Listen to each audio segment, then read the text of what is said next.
Welcome back to part 2 of our discussion with Ben Dudley and Jim LaBrecque on the Clean Energy Project.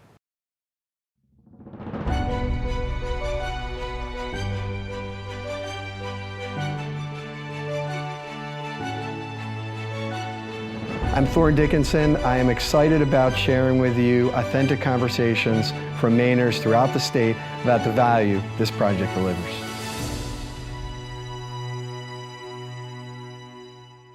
I want to go back to who you are. So that was usually what I do to warm up people, but you guys were already like white hot coming out of the gate here, so I didn't want to disrupt that. So, Ben, tell me a little bit about yourself.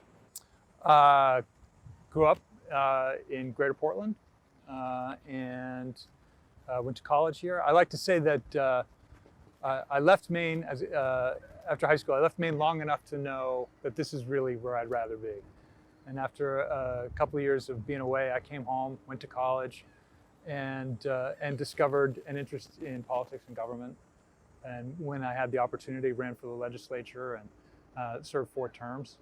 And had just an amazing experience of how special Maine is, and how the Maine legislature, how special and unique it is, and how it's a place where you can actually accomplish things. And Jim, how about you? Well, I grew up on a farm, started driving a farm-owned Super C by myself at age 5.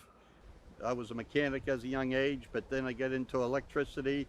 I went to Mount Blue High School full-time for the half-day electrical program, along with that algebra, drafting, and physics. So now I'm working on new technology in the refrigeration world that is going to have a major impact on CO2. So Ben, if someone came up to you at a town event or a discussion that you knew was a staunch Republican that was against the project, what would your message be to them? I would focus on the economic message to that audience. I would say what I said before, acknowledging that the political reality in New England is that we're moving toward a carbon-free future. Whether you agree with that or not, that's sort of where we're headed. And this project is an opportunity that moves us there, but it does so in a way that benefits us economically.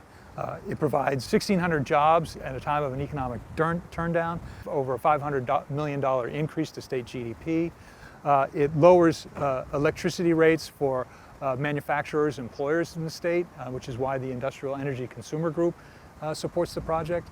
It raises revenues for municipalities across the state in a way that will help control increased property taxes on Maine residents.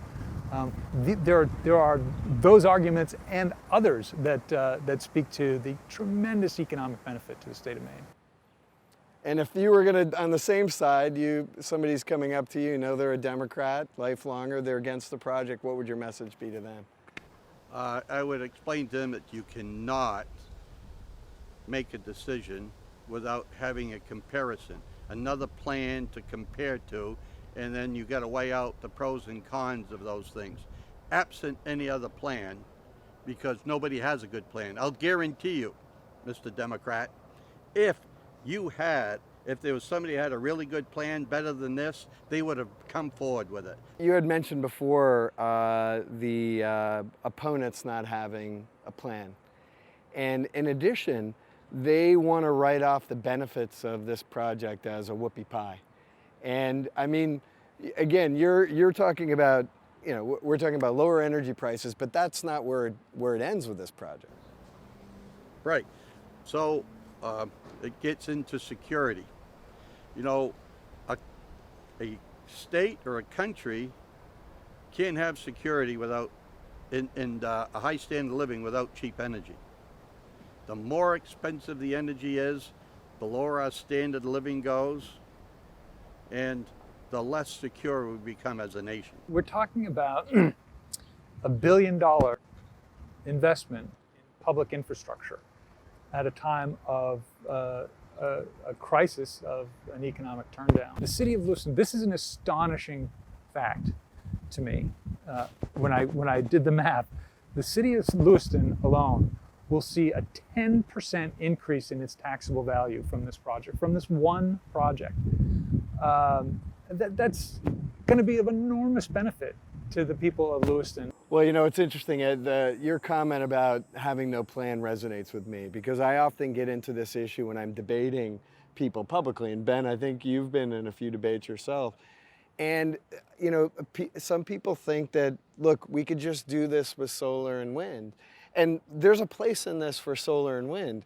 But unless you really look materially at the challenge here and the fact that only a small amount of wind and solar currently is powering the New England grid, I think people have to start recognizing it's more of all of the above than it is an individual project or resource. I calculated how many solar panels you need to displace the power line. Did you hear that one, Ben? Estimates, it's unbelievable. You need 25.4 million solar panels to give you the same energy that's going to come through that power line. Now, what are we talking about? We're talking, what, 50 extra feet of woods cut along an existing corridor, and then how much is... It's about 70 along the existing, and now with the DEP order, only 54 in the new corridor. Right, okay. So we're talking nothing. In this state where we cut down how many trees for our logging and lumber and paper mills, I'm all for it. I've got that number, by the way.